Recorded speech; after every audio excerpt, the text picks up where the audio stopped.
진리의 성령이 오시면 그가 우리를 진리 가운데로 인도하시고 예수님의 영광을 나타내리라. 그렇게 말씀하셨습니다. 진리의 성령이 오시면, 진리의 성령이 오시면 우리가 밝히 진리를 알게 되는 겁니다. 지난주에 3부 예배 때 우리가 이 말씀을 가지고 은혜를 나누었습니다. 오늘은 성령이 주시는 기쁨, 성령이 주시는 기쁨에 대해서 좀 알아보려고 합니다. 기쁨은 모두 다 원하는 것이죠. 세상에 슬픔을 원하는 사람이 어디 있겠습니까?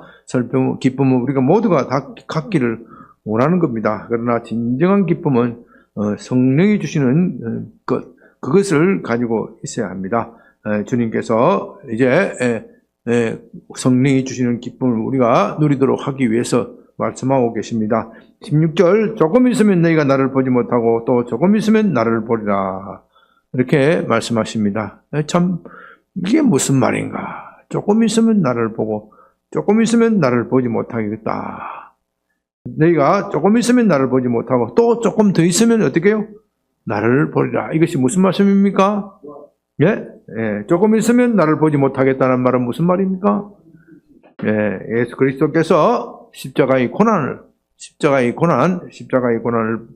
받으시는 그것을 말씀하시는 것이고, 또 조금 있으면 나를 보리라는 것은 무슨 말씀이에요? 그리스도께서 부활하실 것이다. 부활할 것이다.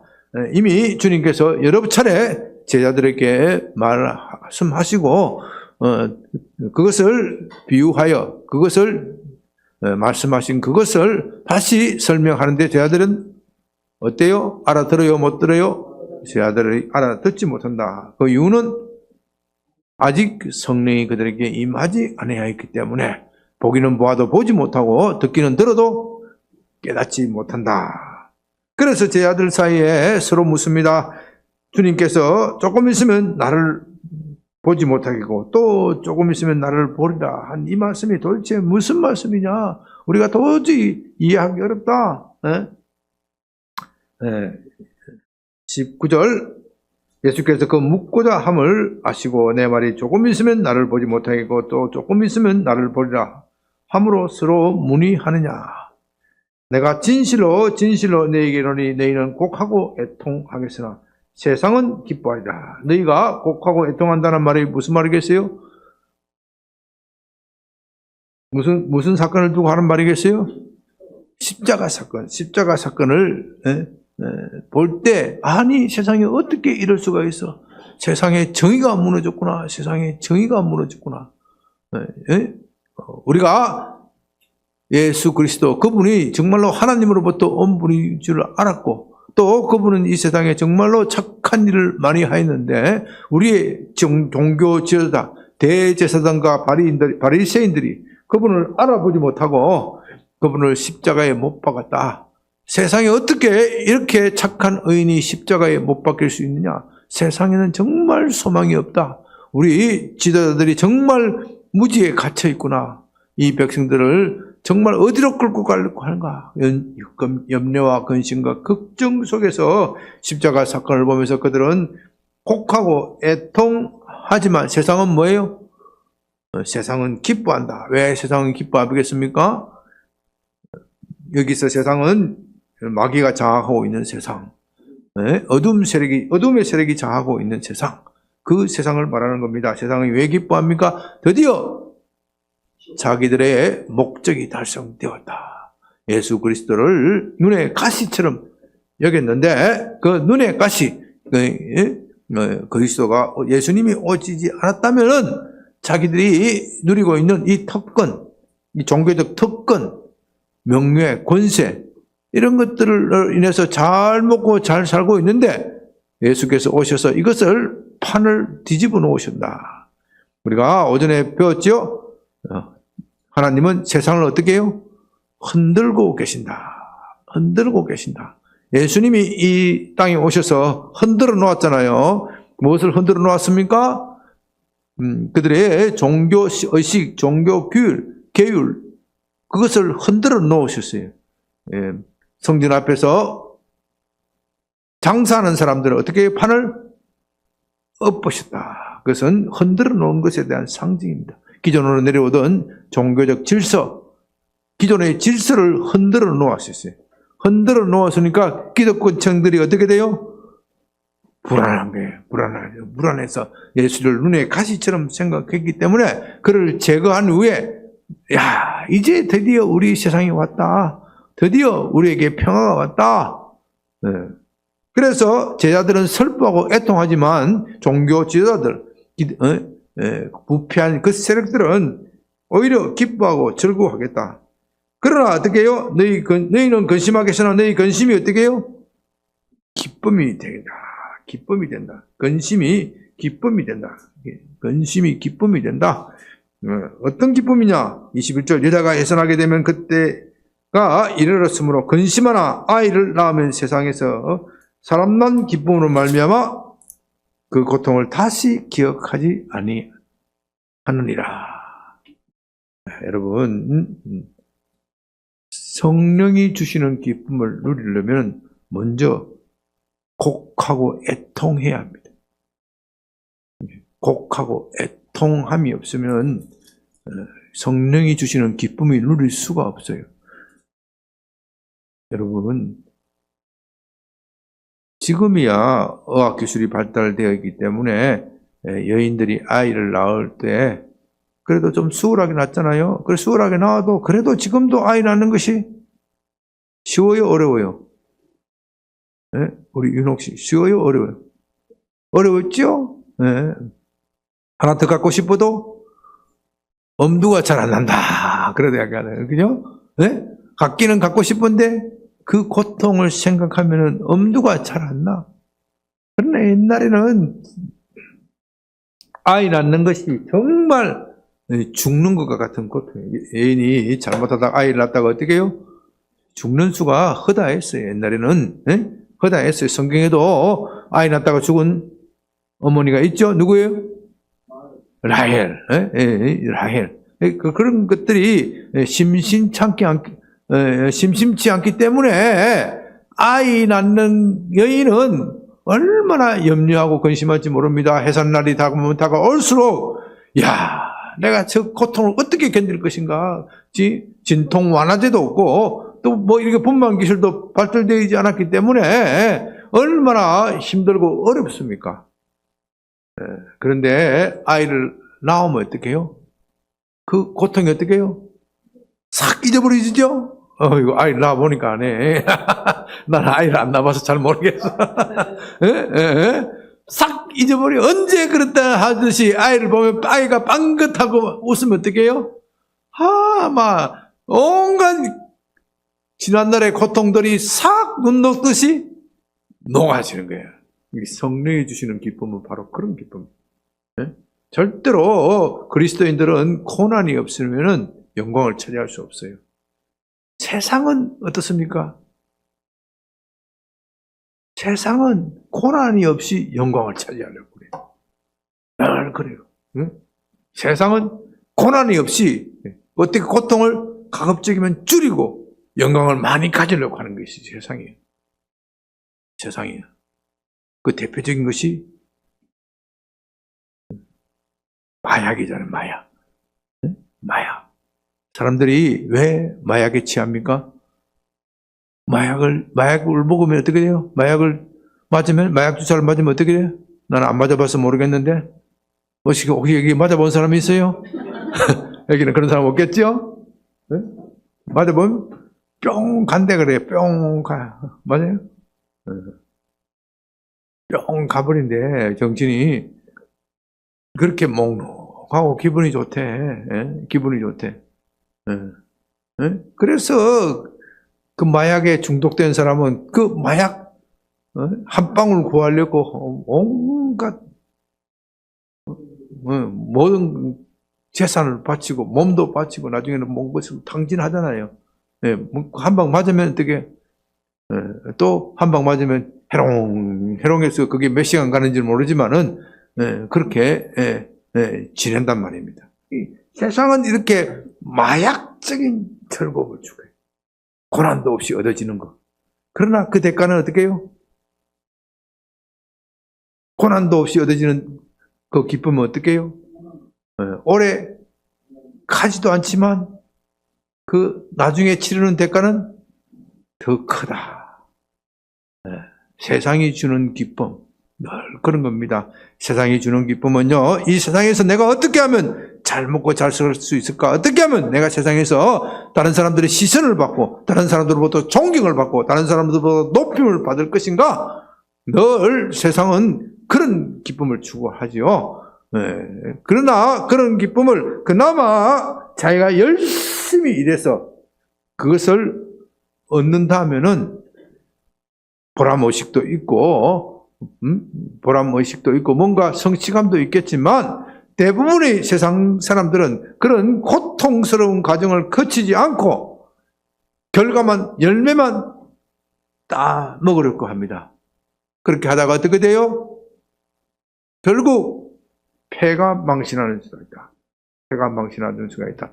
남의 물건을 훔치거나, 또 사기를 치고, 손쉽게 가지려고 하잖아요. 손쉽게 가지려고 하다가, 나중에 그 결과, 그 희생을, 더 많은 희생을 치르고, 그 희생을 치르고서도 회복이 되지 않고 나서 인생을 망치는 사람.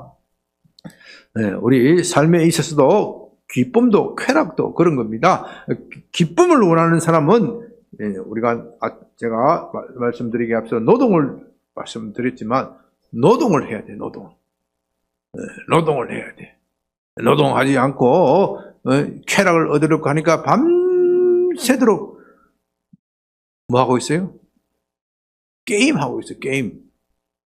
밤새도록 게임하고 있어요. 우리 젊은이들이 요즘 밤새도록 게임하는 젊은이들이 너무 많아요. 그래서 이 게임하다가 게임이 어떻게 돼요? 게임에 중독이 돼요. 게임에 중독이 돼가지고 요새는 뭐 게임하면서 돈 번 방법도 있다며? 뭐라 그래? 게임에 뭐 캐릭터를 산다. 캐릭터가 뭔지 모르겠지만 뭐 그걸 사가지고 또 돈을 번대.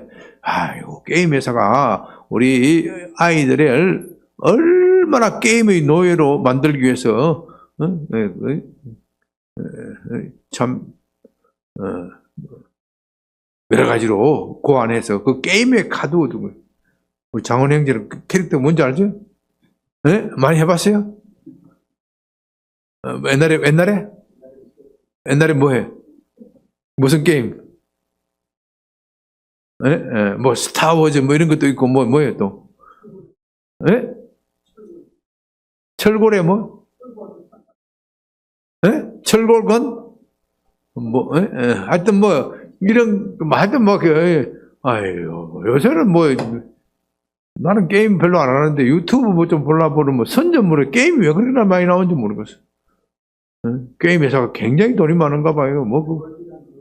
그러니까 얼마나 그러다가 자꾸 거절거절하다가 한번 말려 들어가면 어떻게 돼요? 아주 빠져나오지 못하게 만들어 사람을.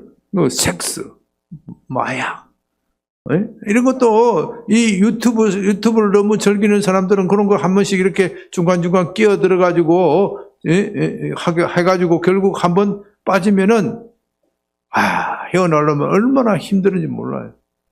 그러니까 이 세상이 얼마나 악해졌는지 우리가 정신 바짝 차리지 않으면은 그런데 한번 말려 들어가게 되고 한번 말려 들어가면 시간 낭비, 돈 낭비, 또 우리 영혼 낭비, 마음이 얼마나 찝찝하고 기분이 나빠요. 얼마나 찝찝하고 기분이 나빠요.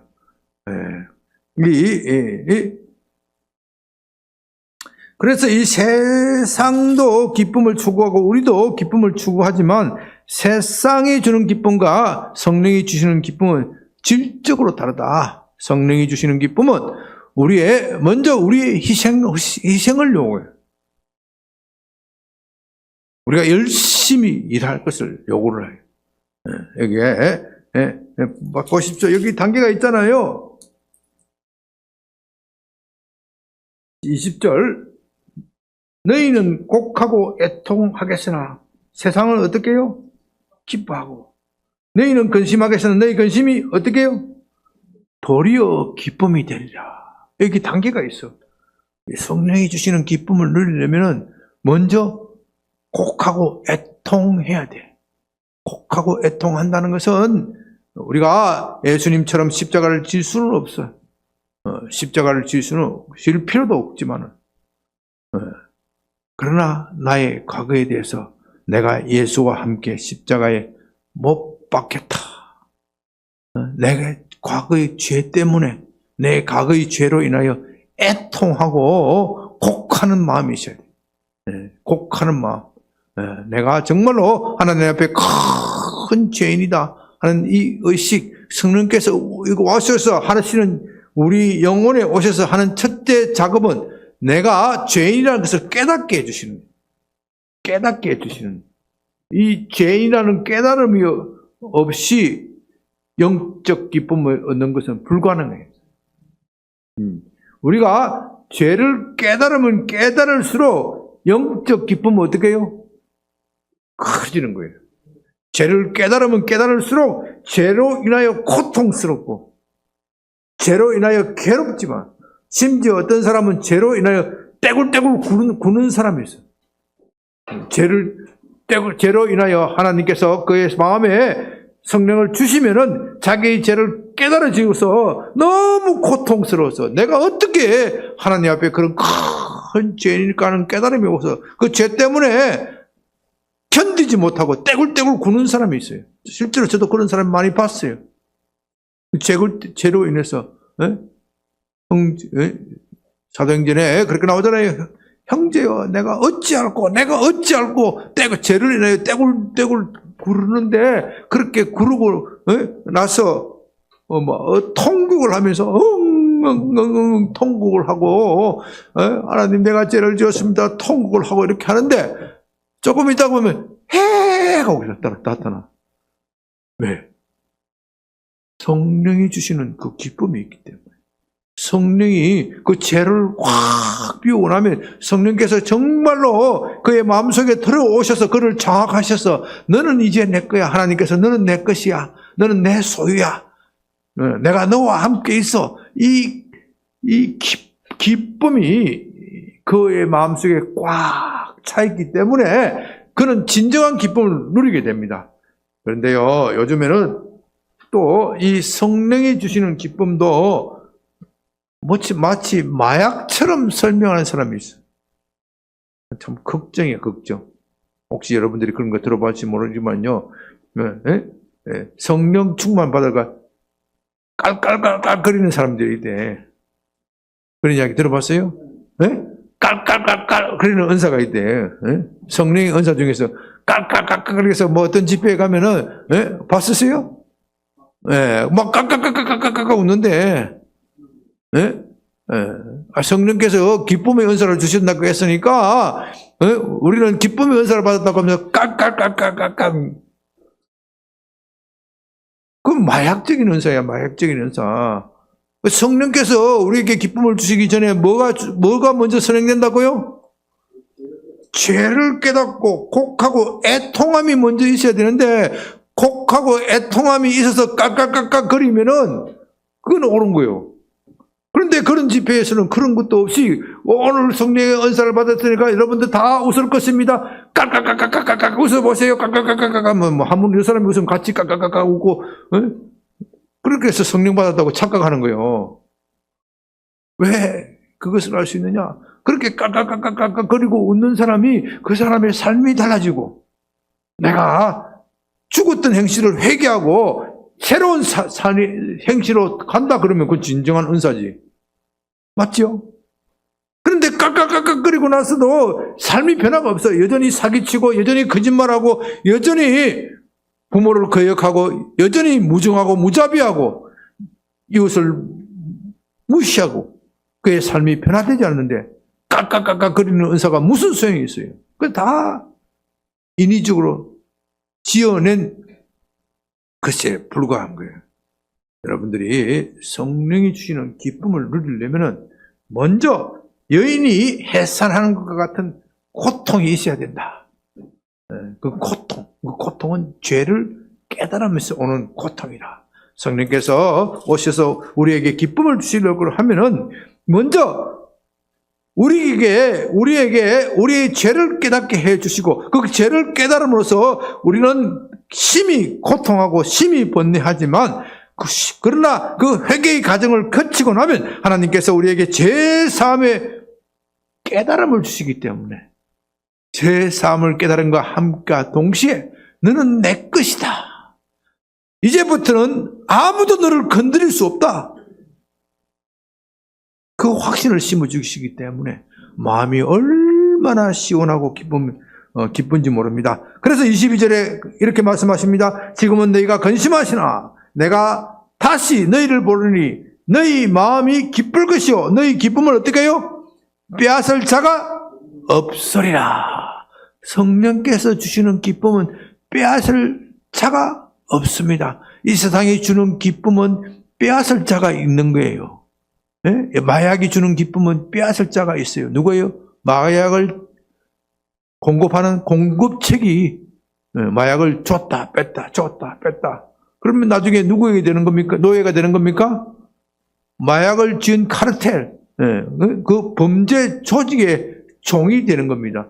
여인들은 자기 몸을 팔아가면서 그 종로로 사는 것이고 남자들은 마약 조직 갱단의 뱃속이 되어서 그 사람들이 두목이 시키는 대로 하는 종이 되는 거예요. 그게 죄의 종이 되는 거예요. 죄의 종. 성령에 복종하고 성령의 기쁨을 누리는 사람은 죄에서 해방되고 진정한 자유를 얻는 것이기 때문에 그 기쁨은 아무도 빼앗을 사람이 없는 거예요. 23절 그날에는 너희가 아무것도 내게 묻지 아니하리라. 내가 진실로 진실로 너희에게 이르노니 너희가 무엇이든지 아버지께 구하는 것을 내 이름으로 주시리라. 그날에는 너희가 아무것도 내게 묻지 아니한다고 말씀하시는데 왜 묻지 않습니까? 다 깨달았기 때문에. 그들이 의문이 풀렸기 때문에. 제 다리 질문이 지금 무엇입니까? 조금 있으면 나를 보지 못하고 조금 있으면 나를 보겠다 하시는 이것이 역사 속에서 이루어지고 성령께서 그 의미를 깨닫게 해 주시기 때문에 더 이상 여기에 대해서는 질문할 필요가 없어요. 그리스도께서 하나님의 아들이라는 확신을 가지고 있고 우리가 이분을 믿기만 하면 내 삶의 모든 고난과 모든 고통의 문제를 다 해결해 주실 것이다. 그 확신이 생겼기 때문에 더 이상 이런 것을 가지고 질문하지 않고 무엇을 가지고 주님께 구합니까? 여기에 믿는 사람들에게 주님께서는 이렇게 약속하십니다. 내가 진실로 진실로 너희에게 이르노니 너희가 무엇이든지 아버지께로 구하는 것을 내 이름으로 어떻게 해요? 주시리라. 24절 지금까지는 너희가 내 이름으로 아무것도 구하지 아니하였으나 구하라. 그리하면 받으리니 너희 기쁨이 충만하리라. 세상이 주는 기쁨은 이 세상에 가지고 있는 유한한 차원 속에서 그것을 차지하는 기쁨이기 때문에 한 사람이 기쁘면 한 사람이 어떻게 해요? 슬퍼지는 거예요. 한 사람이 기뻐하면 한 사람은 슬퍼지는 거예요. 세상에 돈이라는 것은 세상에 돈이 한정이 되어 있어. 이 사람이 많이 가지면 저 사람 어떻게 해요? 적게 가져갈 수밖에 없어. 세상에 가지고 있는 명예라는 것도 한정이 있어. 그래서 세상은 서로 경쟁을 하게 하는 거예요. 경쟁을 해서 내가 빼앗아 가면은 기뻐하지만 다른 쪽의 사람은 어떻게 해요? 좌절하고 슬퍼해지는 거예요. 불행해지는 거예요. 그러나 예수님이 주는 기쁨은 크면 클수록 가져가면 가져갈수록 더 커지고 내가 많이 가져간다고 해서 다른 사람이 덜 가져갈 일이 전혀 없어요. 내가 많이 가져가면 가져갈수록 옆에 사람도 많이 가져가.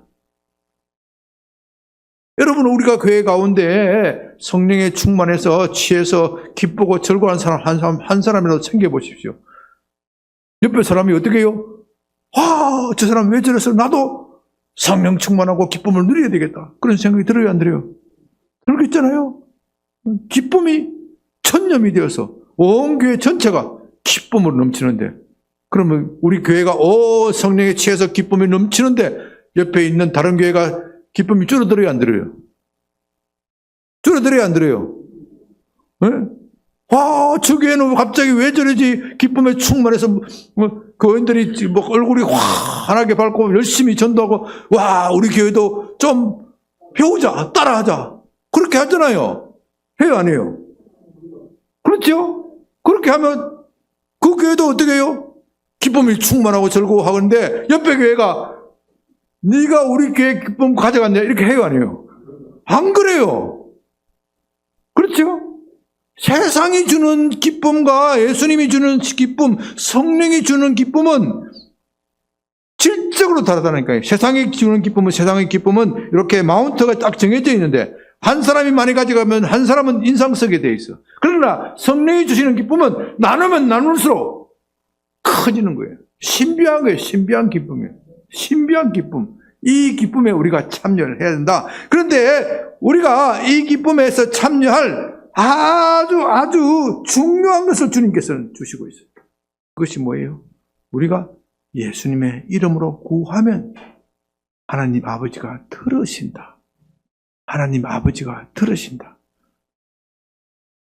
이게 놀라운 겁니다. 하나님 아버지가 들으신다. 저와 여러분이 예수님이 하나님의 아들이라는 사실을 어떻게 알 수 있어요? 어떻게 보면 그건 다 관념적인 거야. 과거의 사실이야. 내가 직접 경험하지 못하여서 예수가 부활한 것을 내가 직접 눈에 보지도 못하였고, 그렇죠? 예수님이 물 위에 걸으시는 것도 내가 직접 보지도 못하였고, 다만 성경 기록 속에서 그렇다 하니까, 많은 증인들이 그렇다 하니까 내가 믿는 것 뿐인데, 그러나 내게 결정적인 증거가 하나 딱 있어. 뭐예요? 내가 예수의 이름으로 구하면 하늘 아버지께서 들으시는 거.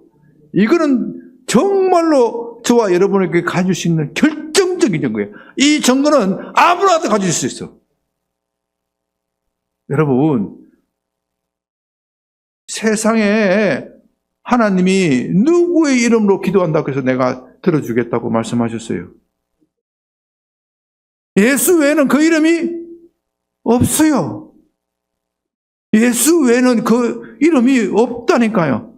그러면 하나님 아버지는 예수의 이름으로 우리가 구하면 들어줄 무엇이 있어요?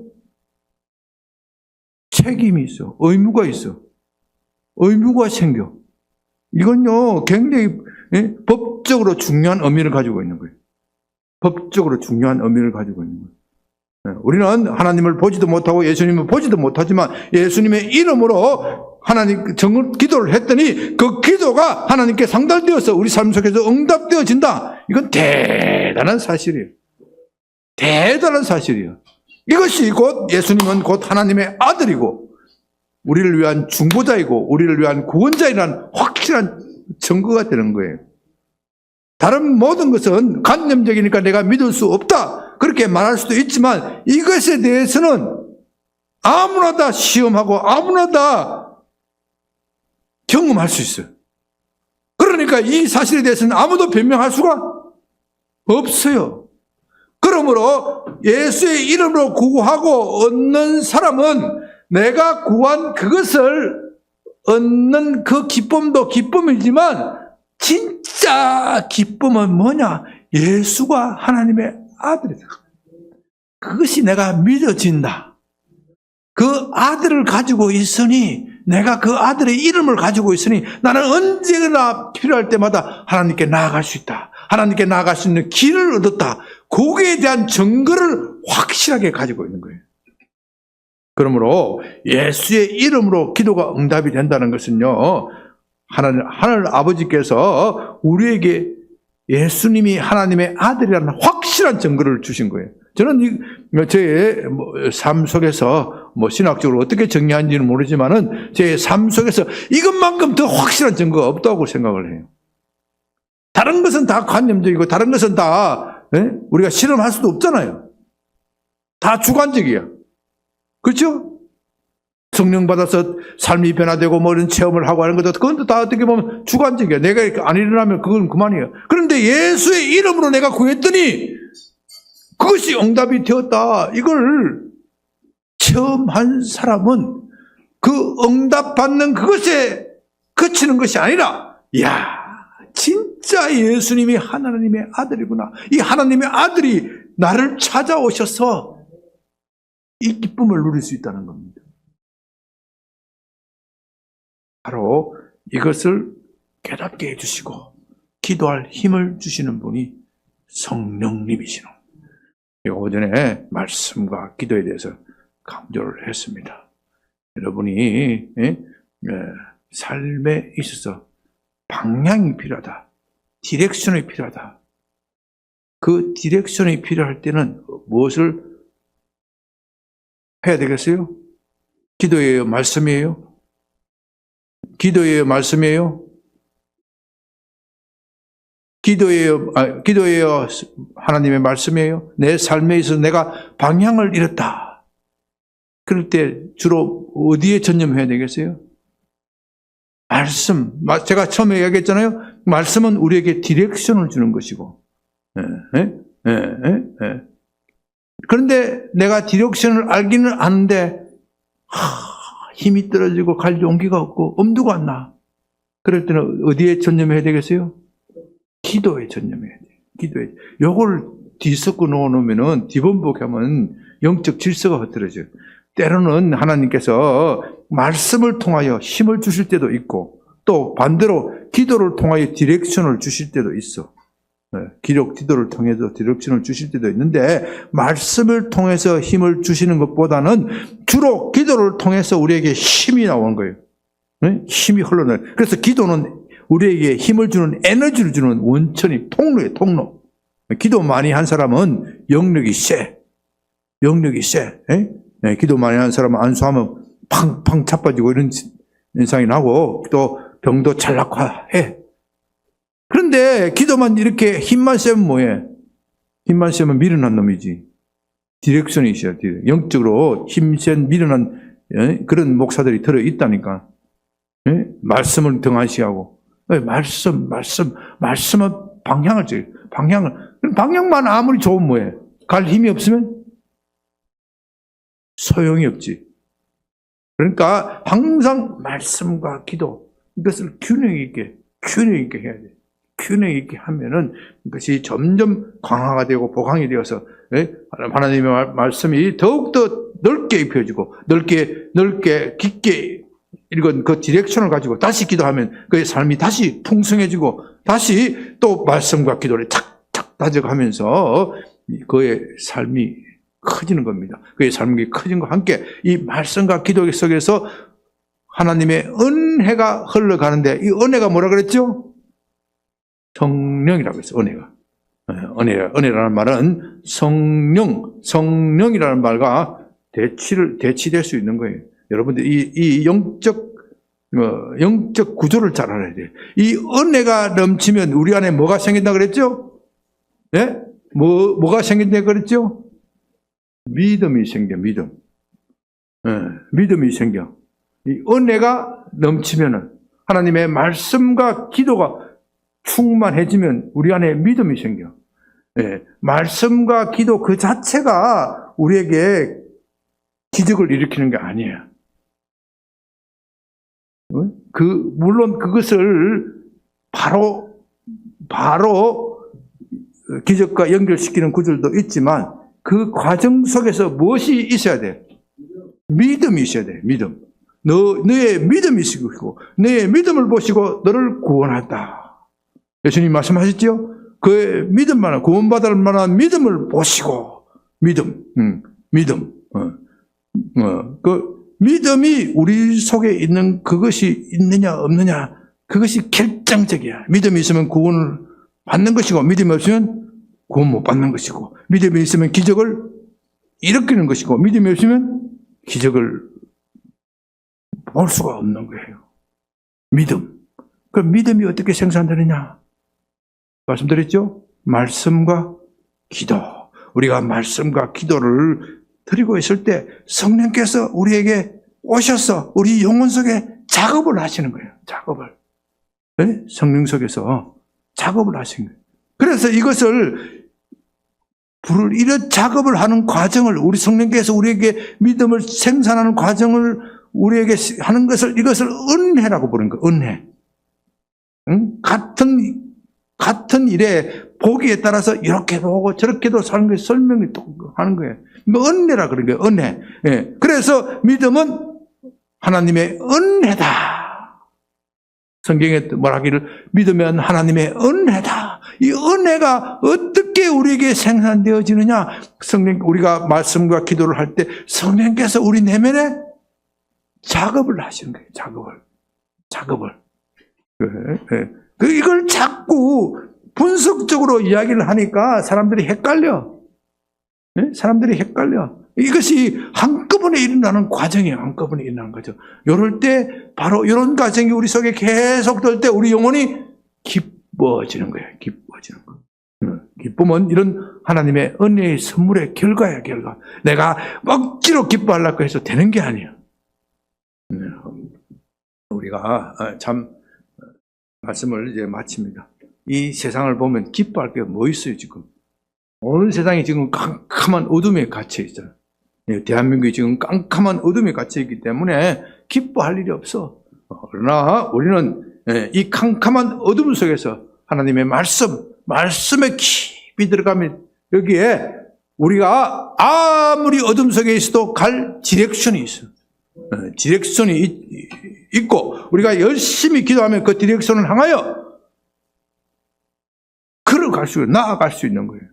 나아갈 수.